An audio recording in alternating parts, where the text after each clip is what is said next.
Nous portons tous en nous des histoires, certaines lumineuses, d'autres plus sombres, qui façonnent silencieusement notre façon d'être au monde. Parfois, il suffit d'un regard ou d'un mot pour raviver la mémoire de ces blessures enfouies.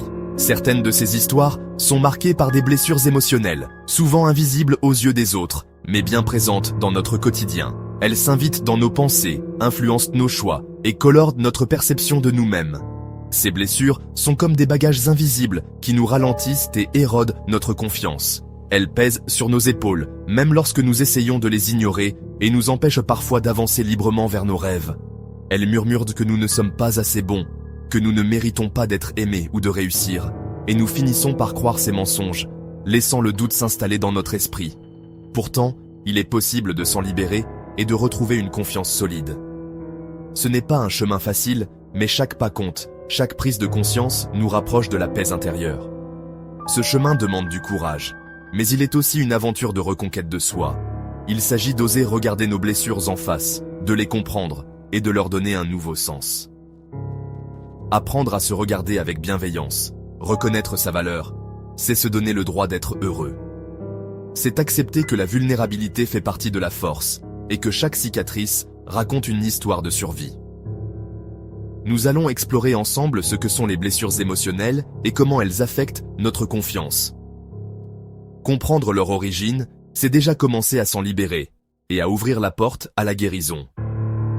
L'objectif n'est pas d'effacer le passé, mais de transformer nos cicatrices en source de force.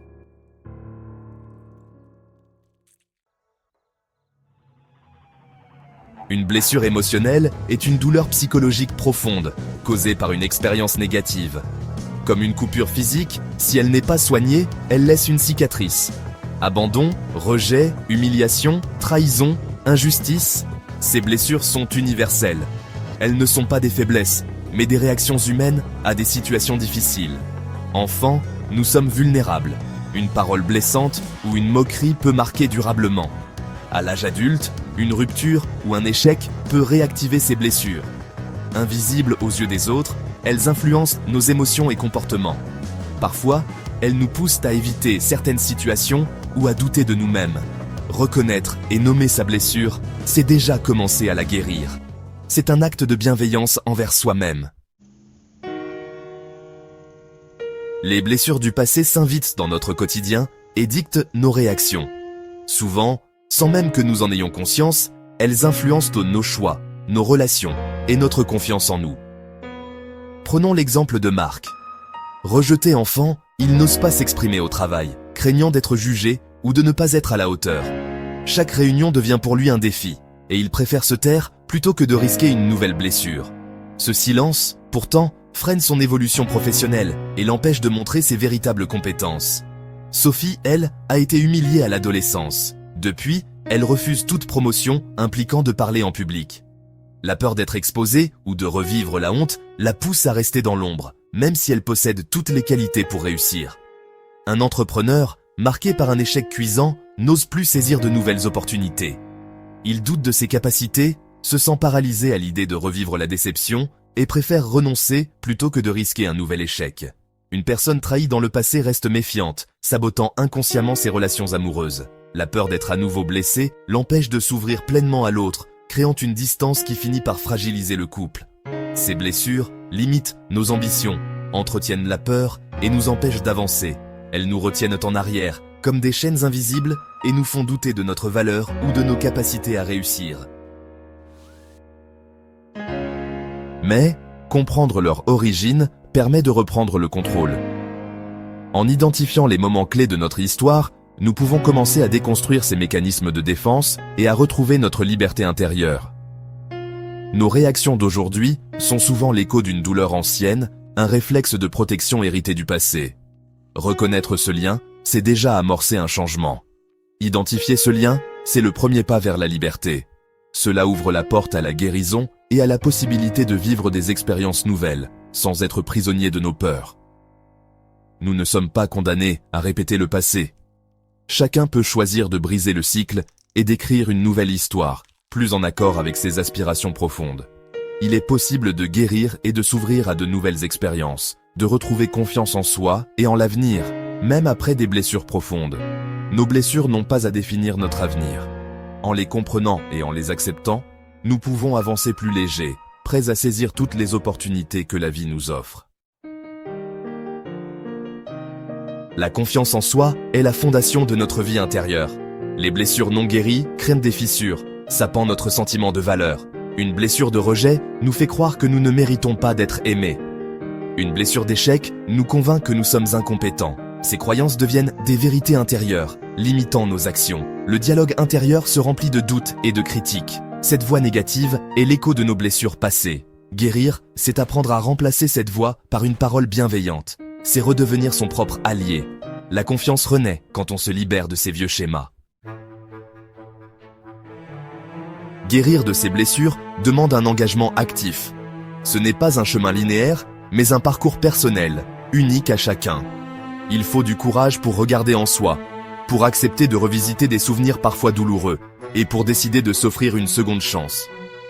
Première étape, prendre conscience de ses blessures, identifier ce qui réveille la douleur. Cela demande de l'honnêteté envers soi-même, d'oser nommer ce qui fait mal, même si cela semble insignifiant. C'est le point de départ de toute transformation. Deuxième, accepter ses émotions sans jugement, les laisser passer comme des nuages.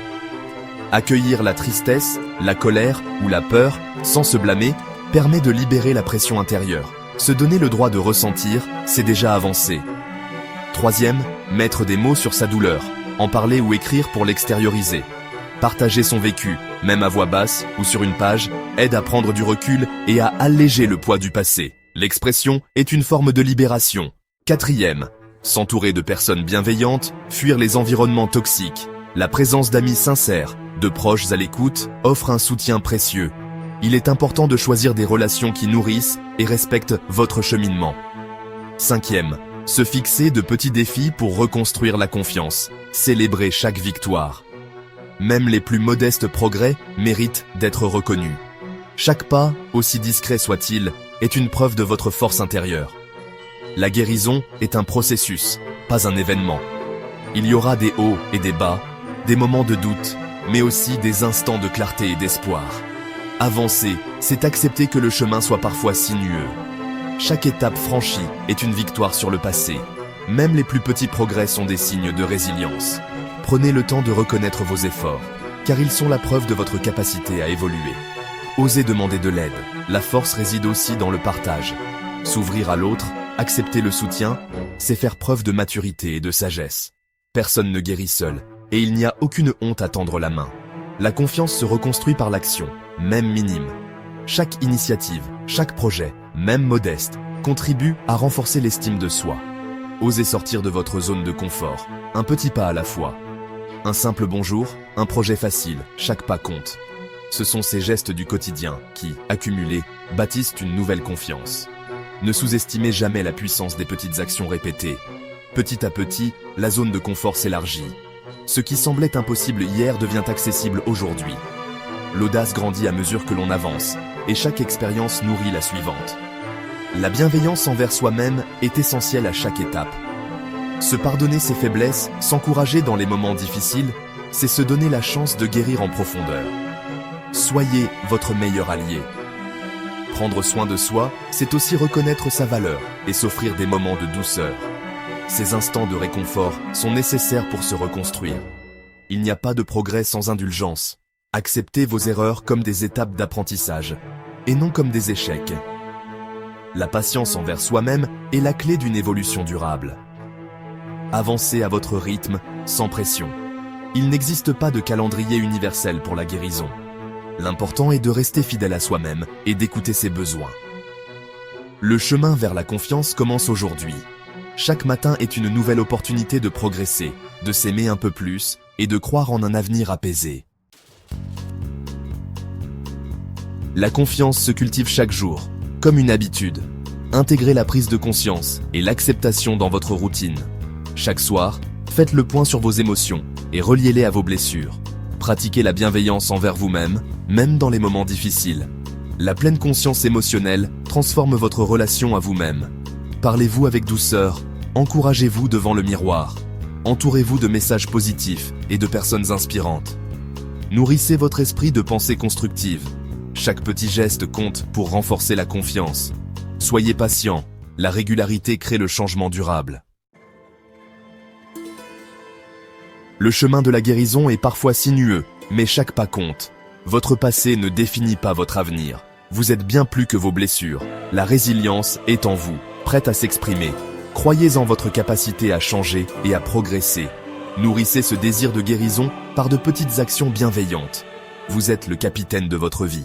Si tu veux t'aider concrètement, nous avons un carnet gratuit pour toi et une version plus complète pour aller plus loin si tu te sens prêt. Et maintenant qu'on guérit, comment accueillir un amour plus sain? Rendez-vous à l'épisode final.